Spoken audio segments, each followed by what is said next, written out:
तो कहते हैं कि इस युग में हनुमान जी विराजमान है। तो हनुमान जी को मालूम चला कि रामदास रामायण लिखता है इस दुनिया के अंदर कलयुग में, और बड़ा अच्छे तरीके से लिखता है। तो कहते हैं कि हनुमान जी पहुंच गए बिहार के उस गांव में, उस पेड़ के नीचे जहां रामदास 30-40 लोगों को बिठाकर रामायण सुनाता था। तो हनुमान जी भी कहते हैं कंबल अंबल लेके बैठ गए। रामदास रामायण की चौपाइयां गा रहा है। आज के हिसाब से हनुमान जी को रस पैदा हो रहा है, स्मृतियां दौड़ रही हैं, वही सब आंखों के सामने प्रतिबिंब घूम रहे हैं।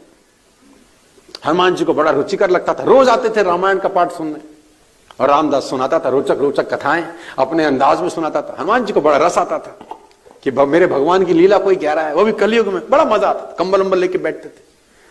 एक दिन की बात है कि रामदास रामायण सुनाते सुनाते कैसी बात बोल गया कि विवाद खड़ा हुआ।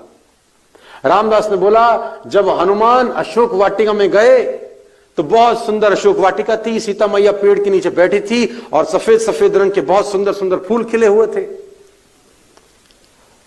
हनुमान जी ने बोला, रुक जाओ, यहीं रुक जाओ। वो तो कम्बल उम्बल ओढ़ के बैठ हट गए। उसने बोला, क्या बात है, कौन है भाई? उसने बोला, नहीं नहीं नहीं, तू ठीक कह रहा है, तू अब तक तू जितनी बातें बताई मुझे बड़ी रुचिकर लग रही थी। वही स्मृतियां दौड़ आई, वही राम, वही लक्ष्मण, वही भरत, वही शत्रुघ्न, वही सुग्रीव, वही बाली, वही सूरज को निगलना, वो सब मुझे वापस स्मृतियां दौड़ने लगी। अच्छा लग रहा था, लेकिन यहां तो तू गलत लिख रहा है। जब अशोक वाटिका में हनुमान पहुंचे तो फूल लाल रंग के थे। उसने बोला, कौन है बेटा? लिख मैं रहा हूं, तू कौन है?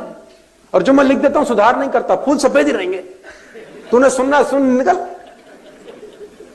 उसने बोला, हद होगी, कंबल अंबल हटा दिया। बोले, मैं ही हूं। उसने बोला, तू कौन? अरे बोले, मैं ही गया था, फूल लाल रंग के थे रे। उसने बोला, हम नहीं मानते भाई। उसने बोला, तेरी सारी रामायण समझ में आती है, लेकिन यहां तू इसको ठीक कर, जनरेशन को मैसेज गलत जाएगा। अब विवाद होने लगा, तो विवाद का समाधान कैसे हो? तो बोला, बैठ कंधे पे।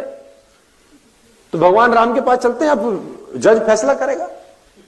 तो हनुमान ने कंधे बिठाया और राम के पास ले गए।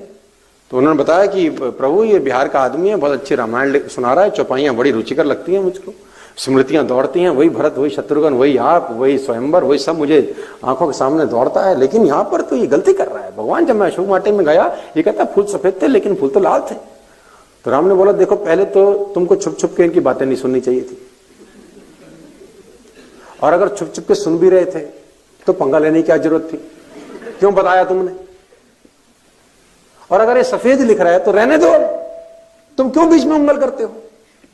उसने बोला, हद हो गई ना, ये गया था ना आप? अबे गया तो मैं था।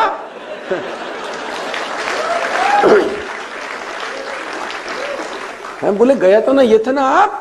अरे लाल थे भगवान। उसने बोला, देखो, मैं कुछ नहीं बोलता, जो ये कह रहा है ये ठीक ही कह रहा है। उसने बोला, नहीं नहीं, लाल थे। उसने बोला, अब निवारण कैसे होगा? बोला, मां के पास चलो, वो 1 साल वहीं थी, बैठ कंधे। तो रामदास फिर कंधे बैठा, मां के पास ले गए।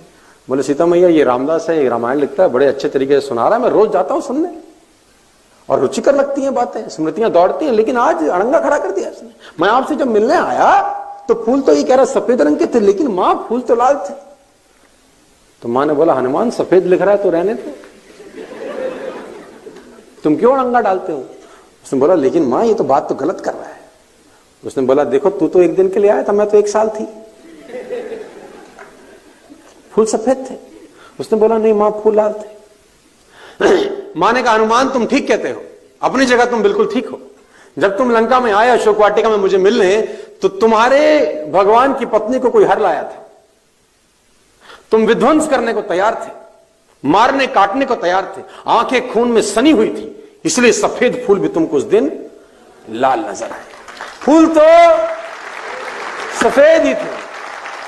तो आप जिस नजर से नेटवर्क मार्केटिंग को देखेंगे, नेटवर्क मार्केटिंग आपको वैसी ही नजर आए।